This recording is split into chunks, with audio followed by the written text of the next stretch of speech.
Okay, this morning we are starting Masechet Eruvin, very exciting, new Masechet. For those who are continuing, there'll be some connections between what we're learning now and what was in Masechet Shabbat. We dealt a lot with carrying, this will be somewhat of a continuation. For those who are new, don't worry, we'll explain everything. We're going to give you all the background. Welcome to Learning Daf Yomi. A few background details, since some people might be new, and even some people who have been here for a while might not know all these details. I'll just tell you a little bit about our website and how to use it. So you can find the shiur every day on Hadron's website. You can join WhatsApp groups where you can get the link every day to the shiur. You can also find it on a podcast application, on iTunes, you can also find on Spotify. You can also find it on YouTube. There's a recording every day. There's a Zoom class at 7:10 Israel time if you want to join. Just a point about the Zoom class. The next few weeks, I'm not 100% sure I'll be able to do it every single day at 7:10. So if I can't do it for whatever reason, I'll record before and it'll be up. So if you want to be part of the Zoom and you're not yet on the WhatsApp group that relates to the Zoom, let us know. You can write an email to info@hadron.org.il and I'll add you to the group, and that way I'll update there. So just make sure to check in advance in case there's a last minute change or something. Just for the next 2 weeks or so, we'll see what happens at the end of the summer. I try when I can, most days I get to it, to make a sheet to organize, okay? It helps you. I use different colored fonts and different fonts and different colors to show the difference between Tanaitic sources, which are from the time of the Mishnah, and Amoraitic sources, which are from the time of the Gemara was written, because the Gemara is constantly peppering the discussion with quotes from other sources, and it's important to distinguish between them. So that's helpful. And also when it quotes from verses in the Torah, that's also, or from the Tanakh, also in a different color, that will help you organize. Okay, with that, we're going to get started. Don't be too intimidated by Eruvin. We talked at the Siyum about some tips that can help you. There's a bunch of different resources that one can find online, pictures and other things. So look around, you can find things. There's books. It's hard to find them in the stores, certainly in America. I think it's a little bit more complicated, but there's a version of the Gemara from the Morot Daf Yomi that has pictures in the back. If you're part of Vishinantim, I think you have to be part of someone told me that they bought it, but I've been asking around and it seems hard to find their booklets, but they put out these booklets with the pictures. What I understood is you have to register, and they give you the booklets all the time, and then you'll get this booklet also. Anyway, there's a website that has PDFs with pictures on it. I'll try to I'm trying to remember what it's called, but if somebody wants to put it up in the chat, if someone saw it, and that will help me. But there's stuff that you can find online, resources. We haven't gotten to do everything, and we certainly don't want to waste our time doing things that other people have done. So use online resources and help you to see pictures. Yardena recommended at the Siyum to draw your own pictures when you read things. That also helps. So these are all recommendations that can help. Specifically for Eruvin, pictures are very helpful. Okay, before we get started now with the actual learning, first we'll talk about the dedications, and then we'll give some introduction to the idea of Eruvin in general and some certain background terminology that's good to have. Masechet Eruvin is dedicated, the entire Masechet, by Adina and Eric Hagegi in honor of their parents, Rabbi Dov and Elaine Greenstone, and Roger and Ketty Hagegi, who raised children and grandchildren and great-grandchildren committed to Torah learning by day and by night. As it says in Masechet Eruvin, we'll get to it on Daf Yud-Chet. Kol bayit shenishme'im bo divrei Torah balayla shuv eino nechrav. If you have a house full of divrei Torah at night, the house will not be destroyed. Thank you, Adina and Eric. This week's learning is sponsored by Jessica Jobanek in gratitude for Ramat Ora Daf Yomi group and in celebration of her engagement to Harold Kingsburg. Today's learning is sponsored by Lillian and Aryeh Cohen in loving memory of Lillian's father, Kurt Philip David Ben Tzvi, on his second yurtzeit, and by Michelle Weiner for Fuash Lema for her daughter, Bella Rachel Bat Malka Enya. Okay. Some background information. Some of this might be familiar to you from Masechet Shabbat, but either you might not remember all the details, and also you might be new to this, so here goes some background. The first thing to know is that there's 4 domains according to the rabbis. They talked about 4 different domains, or I'd say according to the Torah, but it's not exactly true according to the Torah. It's really according to the rabbis, because some of them were rabbinic in nature, and some of them are more from the Torah. There's Reshut HaYachid, Reshut HaRabim, Carmelit, and Makom P'tor. So let's start with Reshut HaRabim. It's a public domain. It has to be 16 amot wide. We learned that from the Mishkan and how they carried the wagons of the Mishkan. We got to 16 amot. I'm not going to go through all the calculations now. We learned that in Masechet Shabbat. And it has to be uncovered. Okay, some people say there have to be 600,000 people walking through, because again, it's all learned from the desert. There were 600,000 people in the desert. And that's a big space, and that's a space where one cannot carry. Even an Eruv doesn't help a Reshut HaRabim D'Oraita. There's not too many Reshut HaRabim D'Oraita. There's a big debate about the Manhattan Eruv, about whether that could be an Eruv or not, because Manhattan's such a huge city. On the other hand, it's a peninsula, and it's got water on it, around it. So it was a whole debate, and not everybody holds by the Manhattan Eruv. And that's the reason, because is it a Reshut HaRabim? If it's really a Reshut HaRabim D'Oraita, an Eruv doesn't help. I haven't really explained Eruv yet. We're going to get to it soon. But basically, the idea is Mid'oraita, one can't carry 4 amot in Reshut HaRabim. One also can't carry from a Reshut HaRabim, a public domain, to a private domain, and not from a private to a public. That's what's forbidden from Torah law. What's a private domain? So it's either a house, as you would imagine, or it could even be a space within the Reshut HaRabim that's 4 by 4 tefachim, hands breadths wide, 10 tefachim high, with mechitzot around it, with walls. If it's got those dimensions, or it could be the same thing deep, like a pit in the Reshut HaRabim, that's 10 deep and 4 by 4 wide. That will be a Reshut Yachid. One can't carry from there. There was a whole issue when they went on Aliyah LaRegel, and there were these borot, and they wanted to take water from there to drink. It was a whole problem, and they built a little thing to make it to make an area around it so you could actually take from the bore and eat. So it became its own private domain. They made these little walls. We'll get to those. They're called Pasei Biraot, to solve that problem. Otherwise, you wouldn't be able to drink and bring it into the Reshut HaRabim. Okay, that's, again, I'm not giving all the details. I'm just giving generally. We'll get into more details as we go on. Within a Reshut Yachid, you're allowed to carry, and even in certain circumstances, you can carry from a Reshut Yachid to another Reshut Yachid, although we'll get to, again, all the details of that. Carmelit is something that's kind of like a Reshut HaRabim, but not exactly a Reshut HaRabim. Okay, and that's something that's more like a big sea, a desert, where there aren't a lot of people walking through, or it's water where it's not even land. It could be a space in the Reshut HaRabim. Again, I'm not going to get into all the details. We'll get to Carmeliyot when we get there. Since it's similar to a Reshut HaRabim, we basically say it has a law like Reshut HaRabim, meaning you can't carry more than 4 cubits within that space, 4 amot, and you also can't carry, even though from you could technically carry by Torah law from a private to the Carmelit, or from the Carmelit to Reshut HaRabim, or vice versa, but the rabbis forbade all that because it's like a Reshut HaRabim. The last thing you need to know is a makom p'tur.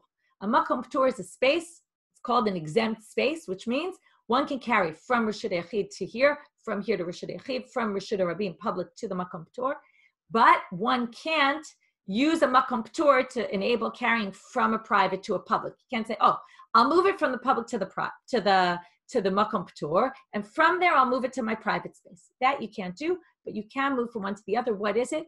Classic example is like a fire hydrant. It's something short, it's both not 4 by 4 wide and not 10 tefachim tall, sitting in Reshut Yachid, okay, in a private, sitting in Reshut HaRabim in a public space.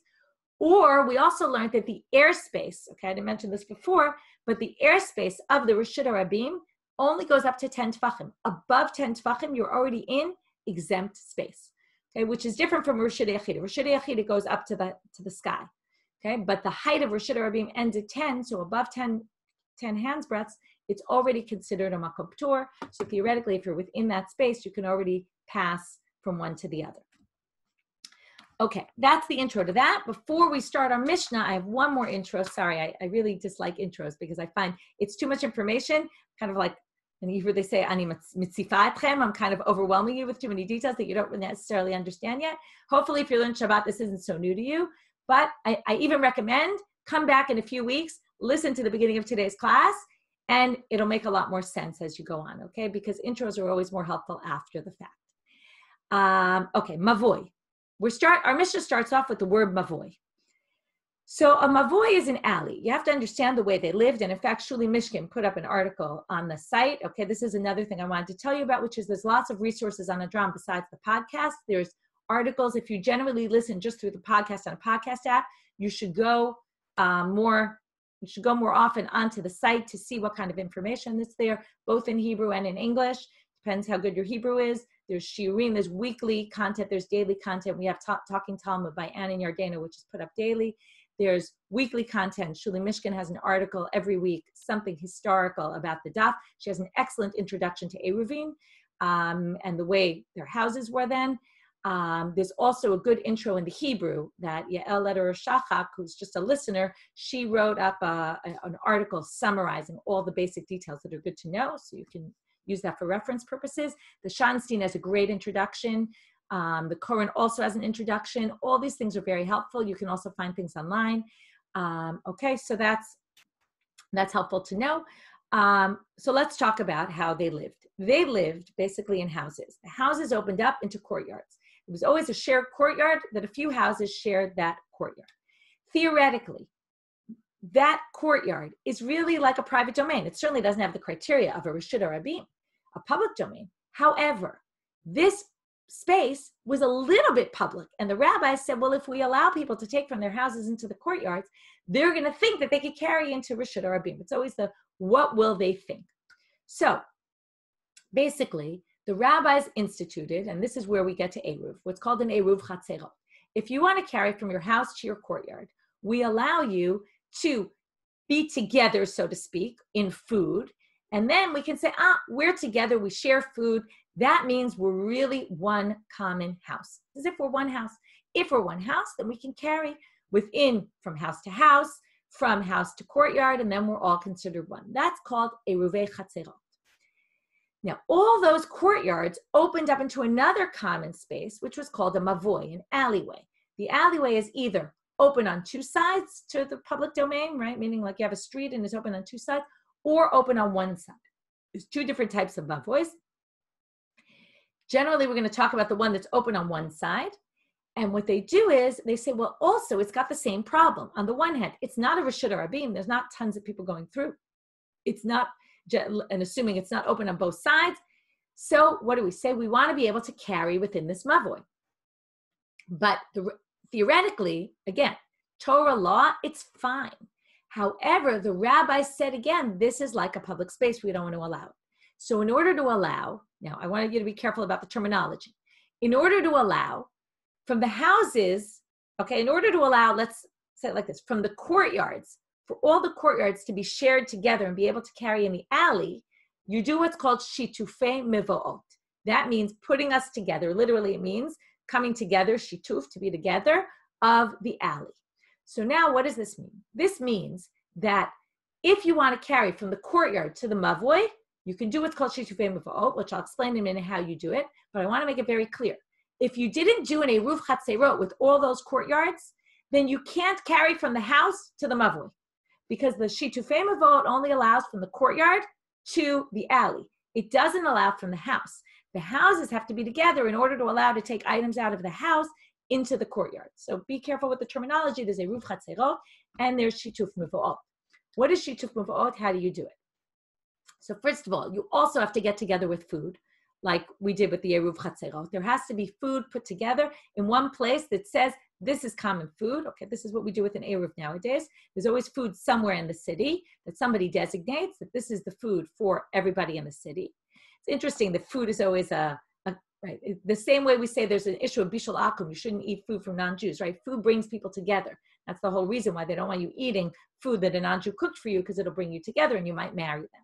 So this is always food is always something that creates intimacy and brings us together. We're Jews, right? This is what we like to do.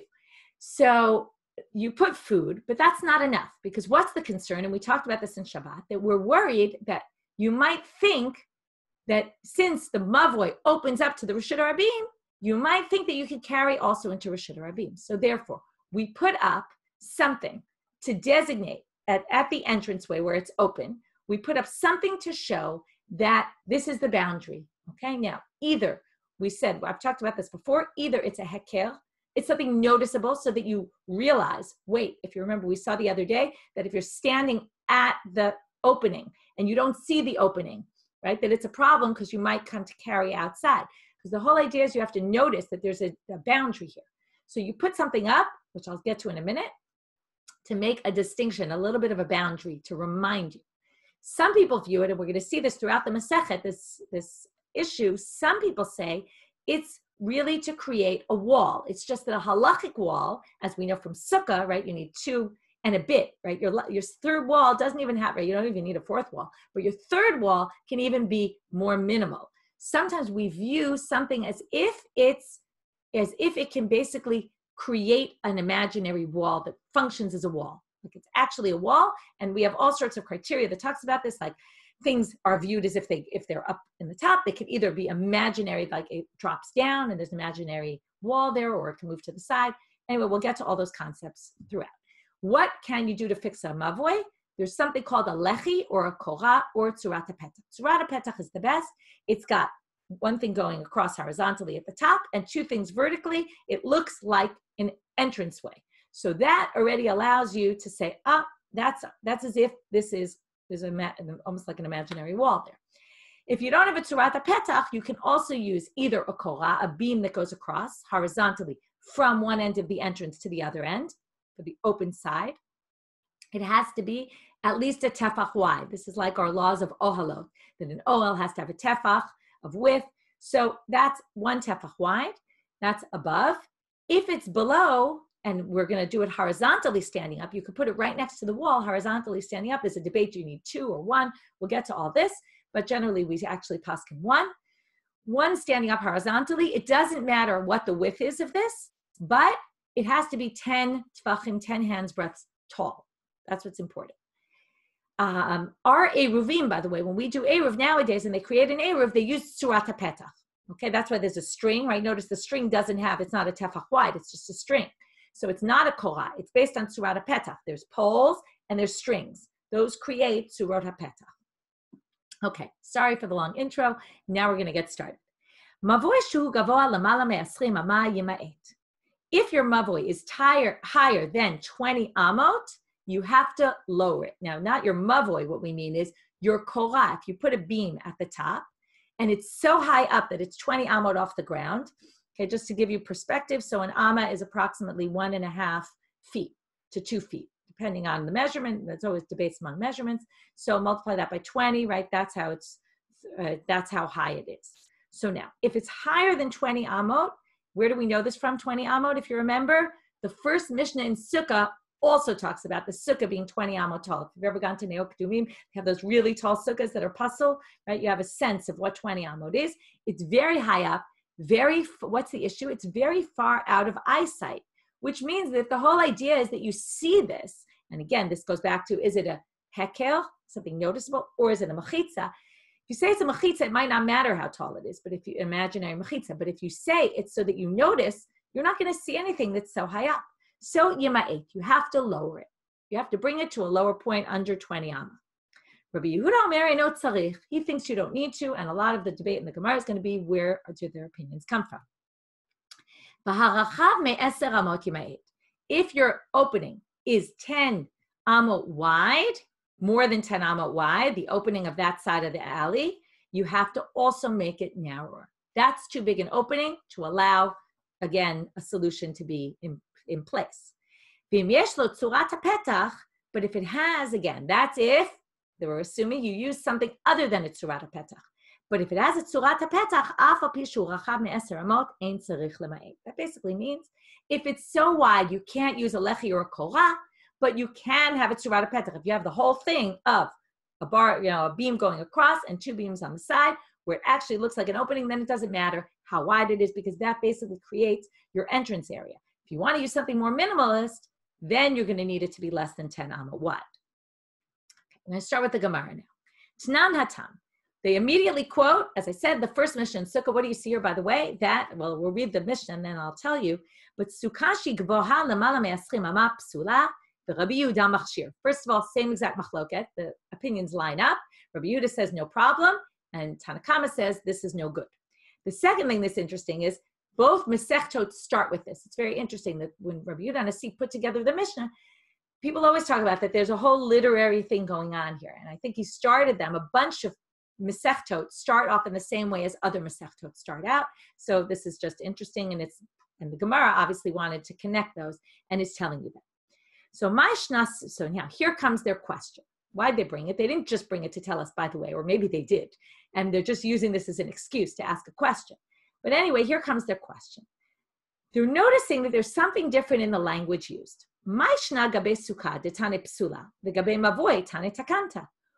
by sukkah does it say it's disqualified? It's no good.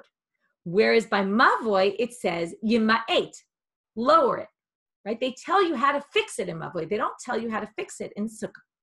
So the Gemara is going to give two answers. We're going to have a lot of this today where we're going to have two different answers given to questions. Sukkah de oraita, tani psula, mavoy de rabanan, tani takanta. The first distinction the Gemara makes is sukkah is a d'oraita law. You have to build a sukkah according to the Torah. Mavoy is d'Rabbanan. What does it mean it's d'Rabbanan? It means that, remember, mid'oraita you can carry. You don't even need to fix the mavoy on a d'oraita level. And I would even say it goes farther is to say you don't actually need to be building something in the mavoy. It's not like there's something that needs to be built. A sukkah, you have to build it, and you have to build it properly. So if you built it improperly, you can't fix it. Remember, sukkah is ta'aseh. It has to be ta'aseh v'lo min ha'asur. You can't just take something that's created, and if you already have schach up there, you can't build your walls. You have to first build the walls, then put the schach on. So if you put the schach on in a way that the walls were too high, you can't just fix that because you haven't built it the way the Torah specified, even though the Torah doesn't exactly specify all those details, but the way the rabbis understood the Torah specified. Whereas a mavoy is trying to fix something that's only forbidden by the rabbis, and it's just if you put your korah too high, so move it lower. Okay? So therefore, they tell you can fix it. According to this opinion, it sounds like you can't fix a sukkah, and that's why it doesn't give you the option to fix it. This is different from the second. Ibayit ema, others say, Do'oraita nami tane takanta. Theoretically, they really mean there also that you can fix it, or if it were do'oraita, it would be able to be fixed. It's not because it's do'oraita. Ela sukkah denafishin mile pasuk v'tane psula. There were a lot of laws to go through about sukkah. So if we got it right, how many walls, how many that, if we got into all the details and each time said, and this is how you fix it, it would just be way too long. But mavoy, delon afishe mile, but by mavoy, there's not much there. It's lechi korah, that's enough. Tane takanta. Therefore, they said, how do you fix it? Okay, it's interesting because sukkah is a much smaller mesechet. It's only 5 prakim in the Mishnah. It's much fewer dapim, and this mesechet is 100 pages long and has 10 prakim, 10 chapters. So it's interesting that they kind of say, oh, this doesn't have a lot of details, when obviously it is going to have a lot of details. But anyway, that's what the Gemara answers. So there, it's a more technical issue. Really, it can be fixed. It's just that they didn't do it. They didn't say so because they didn't have enough space, or they didn't want to spend too much time on it. Amar Rav Yuda Amar Rav. Now we're going to deal for the rest of the daf mainly with what Rav says here. Chachamim lo lamdua ela mipitcho shalichal, v'Rabbi Yehuda lo lamda ela mipitcho shalulam. They're now going to bring the Beit HaMikdash as an example, and Rav is going to say the way they got all this was from the way the Beit HaMikdash was built. And the Beit HaMikdash, if you know, when you go into the Azara, the area which is the main area of the temple, you go in, and when you get in there, there's the big mizbeach, and then right past there is the ulam. It's an entranceway, a very wide entranceway to the hechal. The hechal is the sanctuary. That's where the shulchan and the menorah and and in there is the kodesh kodeshim, okay, and the mizbeach haktoret is in there. So in there basically is where there's this entrance. There's an entrance to the ulam, and past that there's an entrance to the hechal. So the question is, and we're going to see the different measurements of each one learned their laws from a different entranceway. Basically, what we're talking here is an entranceway, right? The entrance to the mavod. So when we want to know petach, we're going to look back at a petach that was in the Torah. So now they're going to say, now you have to remember there's a bit of an issue because the Torah doesn't talk about the measurements of the Beit HaMikdash. The Torah talks about the measurements of the tabernacle that was in the desert. This is something that was in the Beit HaMikdash. Okay, I'll give you some background. So in the Mishkan, there was Ohel Moed. Ohel Moed is comparable to the Hechal, but there is no ulam there's no entranceway into the Ohel Moed in the Mishkan. So the big debate's going to be when we talk about Ohel Moed and we want to compare it to the Mikdash, and we say the sanctity that was in Ohel Moed, is that the same? Is the sanctity of the ulam the same and the Hechal, or is just the Hechal like Ohel Moed? Since there was no ulam, we don't know where the ulam falls. Is it like Ohel Moed is, or is it as if it was outside Ohel Moed? And that's going to be the debate because the Petach of the Ulam was much taller and wider, and the Petach of the Eichal was much more narrow. And that's going to explain the debate between the rabbis and Rabbi Yehuda according to Rav. So again, let's read inside. By the way, but the next thing you see here is that immediately they're comparing the laws of Eruv and Mavoy to number one, Sukkah, number two, Mikdash. Okay, this was talked about a little bit, assumes. The idea being the comparison between the Mikdash, and I think it's taking the mundane, right? We have something Hotzah. We talked about this in Shabbat. It's the most basic. If you think about it, we talked about this one day in Shabbat. You don't always plow on a normal day, and you don't always plant, and you don't always do all the lamitet malachot. But you do carry all the time. You go out and you're carrying something. It's a very basic thing. And I think what they want to do here is show that the basic items and the need to stop doing these basic items on Shabbat is in order to sanctify your day. And they talk about things that are sanctified like the Mikdash and like a Sukkah. I don't know if you would say necessarily a Sukkah sanctified, but it's certainly taking a space and making it holy, right? Designating it for a mitzvah. So when they do this, they're immediately comparing and trying to have you think conceptually about what's going on here. It's a lot more to be said on that, but again, we're in Daf Yomi, we got to keep moving. So anyway, he says, both of them learned it from the Pitcho from the, right, Chachamim lo lamdu ela mi pitcho shel echal, and Rabbi Yehuda lo lamda ela mi pitcho shel ulam. Okay, the entrance to the sanctuary, the rabbis learned it from the entrance to the hallway area, the entrance area is where Rabbi Yehuda learned it. How do we know this? Ditna. Pitcho shel echal, the entrance to the sanctuary, govho esrim amah v'rochbo eser amot. That's exactly what's described in the Mishnah. The width of 10, height of 20. V'shel ulam govho arba'im amah v'rochbo esrim amah. The ulam was 40 high. That's what Rabbi Yehuda says. Don't worry about 20. It's fine. It could go even as high as 40, even though we didn't notice 40 wasn't mentioned in there, and we'll get back to this later. And the other problem with Rabbi Yehuda is that it should be width of 20. What did we see? It can only be width of 10, and there's no machloket about it. So those are going to be some questions that are going to come up. They both learned it out from the same verse. You're supposed to slaughter the animal by the entranceway of Ol Moed. So the rabbi said Petach Ol Moed is Hechal. The Ulam is something else. The sanctity that existed in Ol Moed was transferred to the sanctuary, to the Hechal, but not to the Ulam. And therefore, when it says the entrance to Ol Moed, when we take that and compare it, by the way, the entrance to the Ol Moed was 10 high. Here we want to say, no, you have more than that. That's why they're going to the Mikdash, because the Mikdash was even larger. So what they're saying is, well, we do see a Petach that's larger, therefore yours could be larger. Okay, but it can't be beyond that. And that's 20, and therefore this can't be 20. So that's Aychalkti. The Rabbi Yehuda Savar, we're right now a little bit past the midpoint of the daf. Rabbi Yehuda Savar, Hechal ve'ulam k'tusha achati. The sanctity of the Hechal and the Ulam are the same. V'chikti petach ol moed atravayu dichtiv. That phrase is referring to both the Hechal and the Ulam. That's one option. V'baitema, second option of understanding. The Rabbi Yehuda nami k'tushat ulam l'chud k'tushat Hechal l'chud. Now some people say even Rabbi Yehuda thinks the sanctity was different. However, so how does he get to more than 20? There's a verse that says to the entrance of the ulam of the house. So we learn from there, by the way, there's a problem. There's really no verse that says this, and the rabbis debate where they get this from. Some people say it's a combination of two different verses from Yechezkel, one in chapter 40, one in chapter 47, which seems a bit odd. So I'm going to leave that question aside, but let's just assume they're learning it somehow from there. So he says, look, you see a petach by the ulam. So that shows you that it could be also, and there obviously in Yechezkel, they were talking about the mikdash and not the mishkan. So there you see the petach of the ulam is considered an entrance. The Rabbanan, what do they say to this? How do they respond? If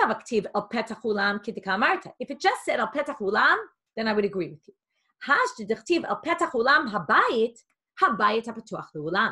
When it says al petach the ulam of the house, what does that mean? It means the entrance from the ulam into the house. What's the house? The Hechal. So the rabbis say that verse is also referring to the entrance to the Hechal and not the entrance to the ulam. So now we have a separate problem. El Petach Ol Moed was talking about the Mishkan, not the Mikdash. So how can we learn from there that we're referring to the Mikdash? So they say, Eshkacham Mishkan de'ikre Mikdash u'Mikdash de'ikre Mishkan. Sometimes the Mikdash is called the Mishkan, the Mishkan is called the Mikdash, and the Mikdash is called the Mishkan. The terms are used interchangeably. How do we know this? So they say, if you don't say this, Hada Amar Rabbi Yehuda Amar Shmuel, he passed down the name of Shmuel, Shlamim Sheshachatan. Kodem, first they're going to prove how you know it must be. Then they're going to have to prove, well, where do we see this? So first they're going to say it has to be the case, because why? Shmuel learned out the following halacha from a verse about the Mishkan, and he learned it to the Mikdash. So therefore, they must be interchangeable. If you sacrifice, your slaughter, your Korban Shlamim, your peace offering, Kodem Ptichat Daltot HaEchal Psulim. If you do it before they opened the doors, the Heichal had doors on it, and they would open the doors in the morning. If you do it before the doors were opened, it's no good. How do we know this? Shenemar v'shachato petach ol moed, the verse we saw before. Bizman sheptuchim v'lo bizman shenulim. You have to do it by the opening of the ol moed. They learn petach is open. It has to be open. So if you do it before it's open, it's no good. So now they say, but hakiktiv b'mishkan ktiv. But it's written about the tabernacle. So it must be that these are used interchangeably. And that's how we learn the halacha from there. Now the Gemara says, Bishlama mikdash ikre mishkan. Now we see a case where Bishlama is a structure that means something makes sense and something doesn't make sense. So what makes sense? Mikdash ikre mishkan. I know that. Dichtiv v'natati mishkani b'tochachem. The end of Sefer Vayikra, it says, and I'm going to dwell my presence among you. And it obviously is referring to the Mikdash and not the Mishkan, because God had already dwelled his presence in the Mishkan at that point. So it must be he's referring to in the future. Ela, Mishkan de Ikre Mikdash Minalam. But where do we see that the Mishkan is actually called Mikdash? I can see that the Mikdash is called Mishkan, but you said it goes in both directions. If you want to say maybe the verse that says, the Ka'atim that were carrying the Mikdash, which means, what were they carrying? The Mishkan. They came to Mishkan Aboam, and then, right, these are in the desert, they would carry the tabernacle with them. But they said, no. The Ka'atim didn't carry the tabernacle. Ha'uba Aron Ktiv, they carried the Aron, and the Aron had sanctity to it. So Mikdash there doesn't refer to the Mishkan, it refers specifically to the Aron. So that's not good. But Elamehacha, Basuli Mikdash v'shachanti b'tocham. It says about the Mishkan, make for me a Mikdash, and I will dwell in there. So there you see, they refer to the Mishkan as a Mikdash. So that's how we see both directions. Now they're going to ask a question on both approaches of Rabbanan and Rabbi Yehuda. Bein l'Rabbanan ubein l'Rabbi Yehuda lilfu mi petach sha'arei hachatzer. Why don't we learn them both, though, from the Mishkan had the petach ol moed, which it went into the ol moed, but then there was a courtyard surrounding the whole area. There it also had an opening. So why don't we say, just like the opening, there's an opening there, why don't we learn it from that opening then? If we're trying to just find a word where petach appears, let's take it from that petach and we'll get to the widest range of possibilities. So let's see how high that was. So why don't we learn from petach shara chatzer dichtiv. Orech hachatzer mea bama. And now, by the way, they're not talking so much about the height, they're really talking about the width. So let's see, because we said the width in the Mishnah said 10 amot wide is the width. Orech hachatzer mea ba'ama. The chatzer was 100, v'rachav 50, and it was 50 wide. It was 100 long, 50 wide. 50 ב-50, v'koma 5 amot, and it was 5 amot tall. It's a bit of a problem. 5 amot, right? 5 amot is much lower. We'll get to this soon. Uchtiv. ו-15 אמה קלעים לכתף, וכתיב לכתף השנית, מזה ומזה לשאר החצר, קלעים 15 אמה. There were these hangings that went 15 amot wide on one side, 15 amot wide on the other side. If it's 50 amot wide, take away 15 and 15, that's 30. You end up with 20. So what do you see here? The entranceway of the Shara Chatzer was, or the Petach, the opening of the Chatzer, was 20 amah. So Ma lahalan 5 b'rochav 20, just like there was 5 amot high and 20 amot wide. Ab kan 5 b'rochav 20. Okay, now even though they're saying 5, they really seem to mean 20 width. Okay, because 5 isn't relevant for us, because the fact that it was 5 doesn't mean this has to be 5 and no higher, because we already have somewhere else where it's higher and it's 10. What they're trying to say is, it's 20. So if the height we already know can be 20 because of the other petach, at least we should also say it can be 20 wide, because look at the shara chatzer that's 20. So now they say no, because petach shara chatzer ikre, petach stama lo ikre. We can't learn from there because that's called the petach. It has a modifier. It's called the petach of the shara chatzer. It's not just called the petach stam. If it were called the petach, that would be one thing. And we have this all along in the Gemara. They like to say this. Once something has a modifier, it seems like it might only be referring to that specific case. And therefore, we can't learn from there to anywhere else. That's one answer. As I told you, we're going to have a lot of places where they suggest other answers. When they were saying the hangings were 15 amma, we assumed it meant wide. It's talking about 15 high, not 15 wide. Okay? So now they say, govha. How could you say it's the height? That doesn't make any sense. Because what did we just say? The shiur itself was 5. You're going to have hangings on it that are 15. That makes no sense. So they say, no. Hahu, the 5 isn't what we thought 5 was. It's not really 5 amot tall. Hahu misfat mizbeach ulamala. It's 5 higher than the altar.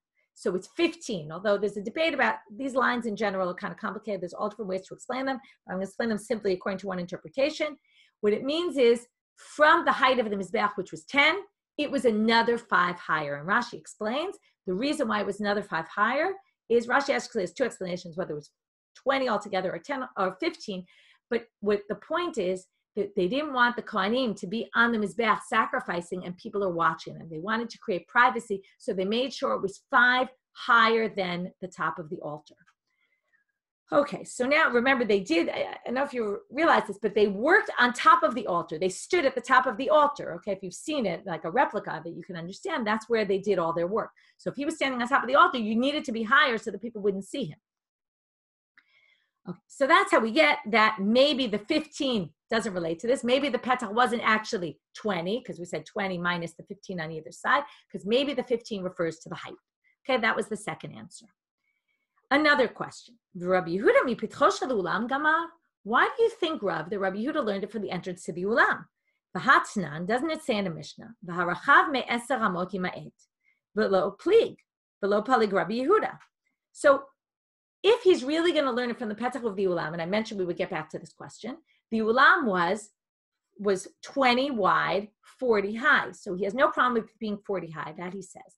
But he doesn't say anything about the 20 wide. Seems from the Mishnah there has to be 10 wide, and there's no argument about that.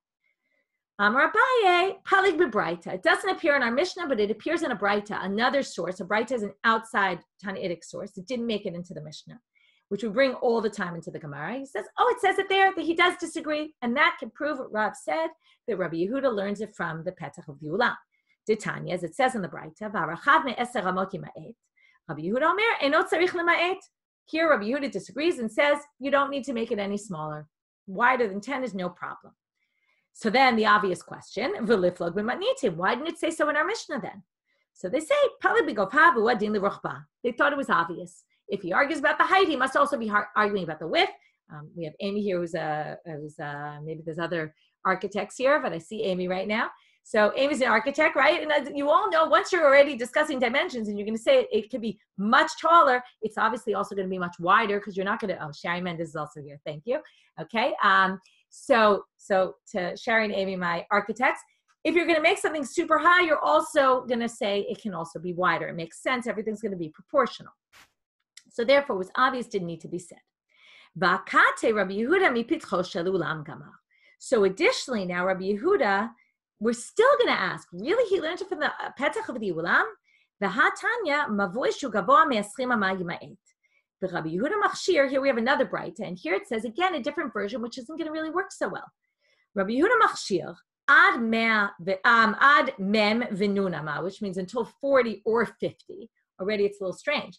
If it's 40, it should be 40 and not 40 or 50 if it's based on the Ulam. The Ulam was exactly 40. By the way, this is similar, 40, 50. Where do we see this? In Perek Mifanim, in Shabbat. You can take out 4 or 5, something Erica mentioned in the Siyum. 4 or 5 you can remove from the storage house if you need to make room for guests. It said 4 or 5. Here we have 40 or 50. It's something that is recurrent in Tanaitic material, this 4 or 5, 40 or 50, etc. So you can do it until 40 or 50, which means he doesn't. And notice in our Mishnah, it didn't even say 40. It just said more than 20 is fine. Didn't specify what amount. B'tani bar kapara ad mea. Bar kapara says till 100 amma. So bishlama, again we go back to this bishlama. Bishlama the bar kapara guzma. You could say bar kapara is just exaggerating. It's really learned from the ulam. It's really 40, but no one in their right mind would ever put up a kolah higher than 40 amma. There's no way they're even going to get there. He was just saying, oh, as high as you want, which meant 40 or more, 40.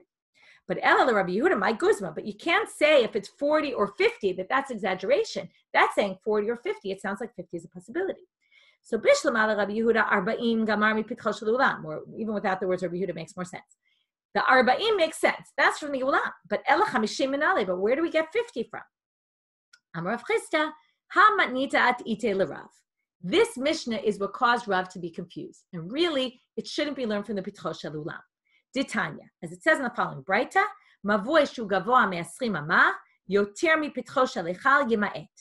Tanakama says, if the Mavoy is more than 20 amah, which is more than the height of the sanctuary, you have to lower it. Meaning, again, the kolah, the beam at the top. So notice it says, according to the rabbis, he learns it from the hechal. That matches what Rav said. But it didn't say anything by Rabbi Yehuda about the pitcho shel ulam. So hu savar, Rav thought, midrabanan mi pitcho shel echal gamre, Rabbi Yehuda mi pitcho shel ulam gamar. That if the rabbis were learning from pitcho shel echal, and Rabbi Yehuda disagrees, it must be he was learning from pitcho shel ulam. Belohi, but that's not the case. How did Rabbi Yehuda get to 40 or 50? Not from the ulam. Rabbi Yehuda mi pitcha de melachim gamar. He learned it from palaces of kings. And therefore he says 40 or 50, meaning take the grand palaces of kings that are around. They have these huge palaces that could be 40 or 50 high. That's the height that we go by. And then he doesn't actually learn anything from the Mishkan, according to this. Okay, so because it said in that Braita that the rabbis learned from Pitcho Shel Echal, Rav assumed that Rabbi Yehuda was learning from some other petach of the ulam. But now we're rejecting what we said earlier, and it's possible that Rabbi Yehuda actually learned it from Pitchan Shel Melachim, from palaces in general. The Rabbanan, which then, by the way, would go other than what I said at the beginning about how the Mavoy is like a mikdash ma'ad almost, that our space is like our own sanctuary. This is saying, no, we're talking about space, and when you're going to learn from space, you're going to learn from everybody. Right? There's another interesting idea. Learn from anyone, right? It doesn't always have to be learned from our sources, right? Go to the best architects to learn this Masechet, to understand better how to work things, how buildings work, how entrances work. The best way to learn is not necessarily from our mikdash, but from other examples. The Rabbanan, now we're going to have a question on the rabbis. Well, the hechal had doors. So if the hechal has doors, and we're learning from the entranceway of the hechal, why don't we say that a mavoy, in order to allow it to be used for carrying inside, would have to have a door? Alamatnan, why does it say hechsher mavoy? How do you fix a mavoy? And I already told you this, but we'll see a little detail now. Beit Shammai omrim lechi vekorah, uBeit Hillel omrim lechi o korah. Each one there's a debate. Beit Shammai says you need both something horizontal and something vertical. Sorry, I did it the wrong way. Vertical and horizontal. Or you need both. And Beit Hillel says either or. But notice that neither one, right, needs doors. Okay, neither one said you need a door to be there. So what did they say? No. The reason they had doors were just for privacy purposes, so that people weren't watching what was going inside the Echal. It wasn't that this isn't an entrance if it doesn't have a door. No, it can be an entrance without a door. The door there is for a side reason, not for an inherent reason. Last question for today. Lo tehane le tzurat hapetach. Tahaychal tzurat hapetach havyalo. Afilu hachi eser amot hu deravich. Now we say we have another problem. What did we say in the Mishnah? If it's 10 wide, you can't do the lechi or korah. But what can you do? You could do it tzurat hapetach if it's more than 10 wide. It doesn't bother us. But if it's all learned from the hechal, shouldn't matter, right? The hechal had its tzurat hapetach, and it was 10 amot. It sounds like tzurat hapetach shouldn't work unless it's only 10 amot. If it's wider than 10 amot, it shouldn't work. And that goes against what it says in the Mishnah. So alamatznam, why does it say in the Mishnah, so now they say, wait a minute, midu tama el Rav. You're talking all according to Rav, who learns it from the hechal, right? Who says that it's learned from the hechal. Hamatnitin haman ele Rav Yehuda lechia barav kamei derav enot tzarich lema'et. Ve'amar le atniet tzarich lema'et. Your whole question is against Rav. Now, it was known, they're telling us now, that Rabbi Yehuda brought our Mishnah in front of Chia bar Rav, said this Mishnah to Chia bar Rav in front of Rav, to Chia, the son of Rav, in front of Rav. And he read it as, okay, I'll read it the way we have it in front of us. Im yesh lo tzurat hapetach, af al pi shu rachab me'eser amot, ein tzarich lema'et.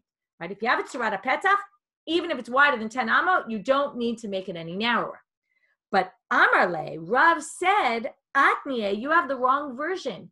Teach it that the Mishnah reads, tzarich lema'et. He held, even tzurat petach, it can't be more than 10 wide, and that basically shows that Rav really holds it's like the Eichal, 10 wide, 20 high, whether you're doing tzurat petach or whether you're doing alechi or korah. So we end with a totally different explanation of the Mishnah in that last line than we saw before, than we started with. And we'll finish with this today, and tomorrow we'll have more questions on Rav. So we'll pick up tomorrow with Daf Gimel of Eruvin. Thank you for joining us, and have a great day, everybody.